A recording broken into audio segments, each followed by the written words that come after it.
जय हिंद दोस्तों यहाँ पर हम यूपी पेट 2023 के लिए मैथ्स के प्रैक्टिस सेट करते हैं। तो आइए आज का प्रैक्टिस शुरू करते हैं। यहाँ पर जो पहला क्वेश्चन है वो आपका भिन्न से है। ये दे रखा है 1/2 प्लस 1/3, ठीक, ब्रैकेट बंद है, फिर भाग लगा है 1/4 माइनस 1/6 का सरलतम मान है। अब सरलतम मान क्या होगा, इसको हमें सॉल्व करना है। देखिए 1/2 और 1/3 इसको हमें ऐड करना है। तो सिंपली देखिए ये दोनों अभाज्य संख्या हैं, तो आप इसका एलसीएम भी निकाल के ऐड कर सकते हैं या तो डायरेक्ट ऐड कर सकते हैं। देखिए इसको यहाँ पे मल्टीप्लाई कर दिए, इसको यहाँ पे मल्टीप्लाई कर दिए, नीचे दोनों का मल्टीप्लाई कर दीजिए।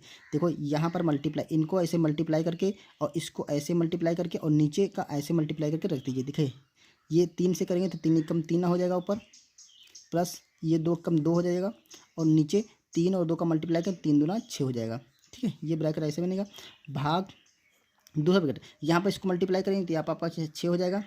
ठीक है, और माइनस यहाँ पे आपका 4 हो जाएगा बटे 6 और 4 की मल्टीप्लाई 6 चौक 24, ये हो गया। अब देखिए जब ब्रैकेट बंद है दोनों की तरफ और यहाँ पे लगा है भाग, तो सिंपली जो आगे की संख्या होती है, आगे जो भिन्न होती है, इसको हम यहाँ पे गुणा लगा करके पलट देते हैं। ठीक है, और इसका मान ज्ञात कर लेते हैं। तो ये हो जाएगा आपका 3 2 5/6।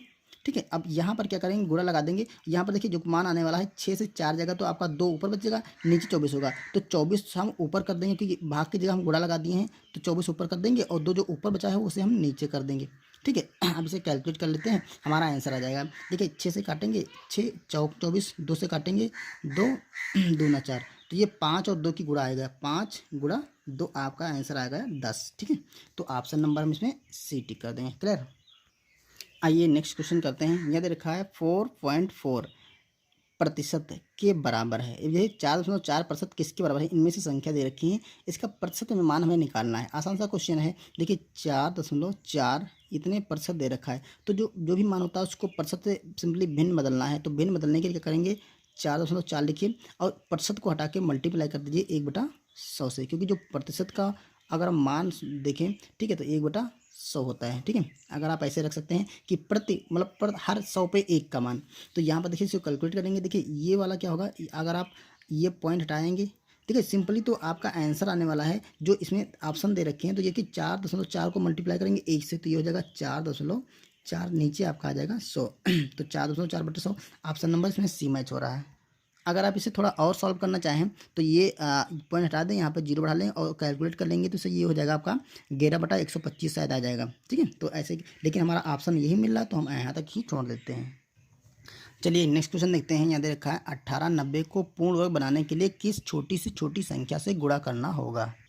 तो यहाँ पर देखिए 1890 दे रखा, तो इसको पूर्ण वर्ग बनाइए, पूर्ण वर्ग संख्या नहीं है, इसको पूर्ण वर्ग बनाने के लिए किस संख्या से मल्टीप्लाई करना होगा। तो आप इस तरह के क्वेश्चन में क्या क्या करिए, यहाँ पर जो संख्या दे रखी है 1890 दे रखी है, इसके आप गुणनखंड कर लीजिए। ठीक है, 2 से काटेंगे तो ये 2 9 18, 2 चौके 8 और 2 पंचे 10।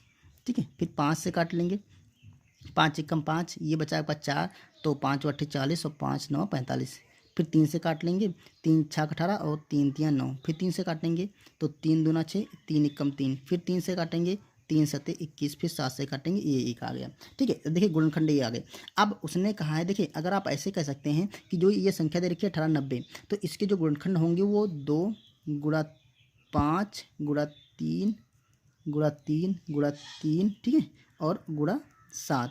अब ये संख्या पूर्ण वर्ग नहीं है। पूर्ण वर्ग जो संख्या होती है उसके सारे पेयर बन रहे होते हैं, मतलब जितने भी गुणनखंड आएंगे वो सारे जोड़े में आएंगे। यहाँ पर देखिए सिंपली एक जोड़ा बन रहा है। अब बाकी हमें सबके जोड़े, एक तो चाहिए 2 का जोड़ा तो 2 से गुणा करना होगा, दूसरा 5 का जोड़ा चाहिए तो 5 से गुणा करना होगा। ठीक है, और तीसरा चाहिए एक 3 का जोड़ा, तो यहाँ पर 3 से गुणा करना होगा क्योंकि एक जोड़ा है, दूसरा एक संख्या छूट रही है ना, और यहाँ पर 7 से गुणा करना होगा। तो इन संख्याओं से अगर गुणा कर दें हम तो ये संख्या पूर्ण वर्ग हो जाएगी। तो इन संख्याओं से गुणा कर दीजिए आप, तो इसको गुणा एक साथ ही इसका मान निकाल लीजिए। तो देखिए ये 5 दूना 10, 10 3 30, तो 30 को 7 से गुणा करें तो 7 3 21, मतलब 210। आप इस संख्या से गुणा करेंगे तो ये संख्या आपकी पूर्ण वर्ग हो जाएगी। तो ऑप्शन नंबर हम डी टिक कर देंगे।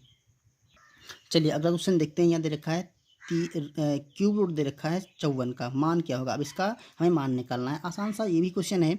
देखिए यहाँ पर क्यूब रूट निकालना है। अब क्यूब रूट में डायरेक्ट तो निकलेंगे क्योंकि यह एक संख्या क्यूब रूट संख्या है नहीं। ठीक है, परफेक्ट अगर क्यूब संख्या होती है तो उसका क्यूब रूट निकाल सकते हैं, लेकिन इसको नहीं निकाल सकते। तो क्या करेंगे, इसके गुणनखंड करेंगे। यहाँ पर 3 दे रखा है, इसके गुणनखंड करेंगे। तो आप 54 के गुणनखंड करें, यहाँ पर 54 के आप गुणनखंड करेंगे तो ये आएगा आपका 2 से काटेंगे तो ये 27 बनेगा, फिर 3 से काटेंगे तो 3 3 9 बनेगा, फिर 3 से काटेंगे तो ये सॉरी यहाँ पर 9 आएगा, यहाँ पर 3 आएगा, फिर 3 से काटेंगे तो 1 आएगा। तो ये आपका आएगा 3 गुणा 3 गुणा 3 गुणा 2। ठीक है, अब देखिए क्यूब रूट है तो हमें इसके अंदर क्यूब संख्या निकालनी है। तो ये देखिए क्यूब रूट के अंदर हो जाएगा आपका 3 की पावर 3। ठीक है, क्योंकि 3 का एक जोड़ा बन रहा है गुणा 2, तो जो 3 की पावर 3 वाला है ये क्यूब रूट से बाहर निकाल सकते हैं। तो ये आपका 3 तो बाहर निकल आया और क्यूब रूट के अंदर आपका बच गया 2। अब देखिए ये किसी विकल्प में मिल रहा है, हाँ ये बिल्कुल मिल रहा है, ऑप्शन नंबर हम इसमें डी टिक कर देंगे। ठीक है, देखिए जो अगला क्वेश्चन दे रखा है वो प्रथम 5 अभाज्य संख्याओं का औसत ज्ञात कीजिए। प्रथम 5 अभाज्य संख्याओं का हमें औसत निकालना है।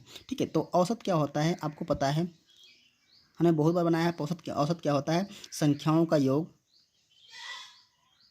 संख्याओं का योग बटे उनकी संख्या। ठीक है, कितनी उनकी संख्या ये होता है। तो देखिए अब यहाँ पर 5 अभाज्य संख्या है, मेनली बात ये है अभाज्य संख्या है। तो सबसे पहली अभाज्य संख्या कौन सी होती है, 2। ठीक है, फिर क्या होती है 3, फिर क्या होती है 5, फिर क्या होती है 7, फिर क्या होती है 9, तो अभाज्य संख्या नहीं, फिर होती है 11। तो ये पहली 5 अभाज्य संख्या है और इनके नीचे कितना लिखेंगे कि ये 5 संख्या है, तो यहाँ पर 5 लिख देंगे। तो अब देखिए जोड़ लीजिए, ये हो जाएगा आपका 3 2 5 5 10 और 10 7 17 और 17 10 27 1 28, तो ये बनेगा आपका 28। नीचे लिखेंगे 5 और इसको कट कर देंगे। तो 5 से काटिए, 5 कम 5, 5 बचे 25, कितना बचा 3 बचा, तो ये 5 छक्का 30। तो आपका सिंपली आ गया इसका औसत 5.6।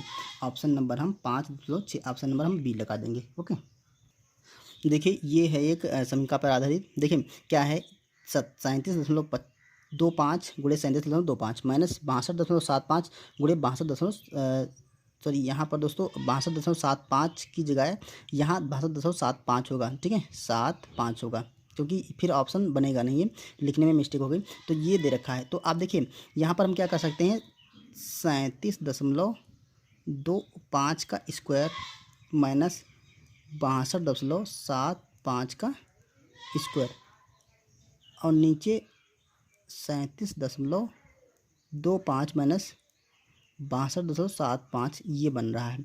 अब देखिए यहाँ पर ए स्क्वायर माइनस बी स्क्वायर लगा सकते हैं, लेकिन अगर लगाएंगे तो क्योंकि ये बड़ा है और ये छोटा है तो ऐसा पॉसिबल नहीं। तो हम क्या करेंगे, ऊपर नीचे दोनों तरफ माइनस का कॉमन ले लेंगे। ठीक है, क्योंकि देखिए यहाँ पे बड़ा है 37.25, छोटा है और ये बड़ा है, तो इसमें से ये संख्या नहीं घटेगी, दोनों में आंसर माइनस का आएगा। तो इससे अच्छा हम माइनस कॉमन लेते हैं, माइनस कॉमन ले लेंगे तो ये अंदर जो ब्रैकेट बचेगा वो बचेगा, ये देखिए ये हो जाएगा आपका प्लस का, ये हो जाएगा माइनस का। तो ये 62.75 का स्क्वायर और माइनस, क्योंकि ये माइनस हो जाएगा ना, माइनस कॉमन लेंगे तो ये 37.25 का स्क्वायर और नीचे क्या आएगा आपका, यहाँ पे भी माइनस कॉमन ले लेंगे तो ये हो जाएगा आपका 62.75 माइनस 37.25। अब देखिए ये वाला माइनस कैंसिल हो गया, हमारा फार्मूला भी बन गया। अब जब फार्मूला बन गया तो इसे हम ओपन करेंगे। देखिए जब फार्मूला ओपन करेंगे तो यहाँ पर ए स्क्वायर माइनस बी स्क्वायर बन रहा है, तो ए स्क्वायर माइनस बी स्क्वायर बनेगा, एक ब्रैकेट में ए स्क्वायर प्लस बी स्क्वायर बनेगा। तो ये 62.275 यहाँ पर 75 होगा और एक ब्रैकेट में ए प्लस बी 37.25, एक ब्रैकेट में जोड़ देंगे, दूसरे ब्रैकेट में हम घटा देंगे 62.75 और माइनस 37.25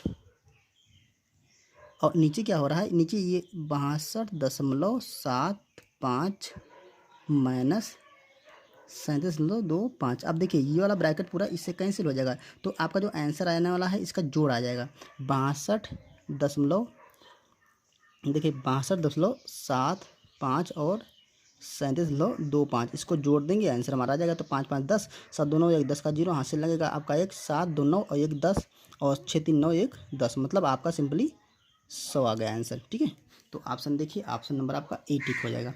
क्लियर। तो दोस्तों ये था यूपी पेट के लिए प्रैक्टिस सेट।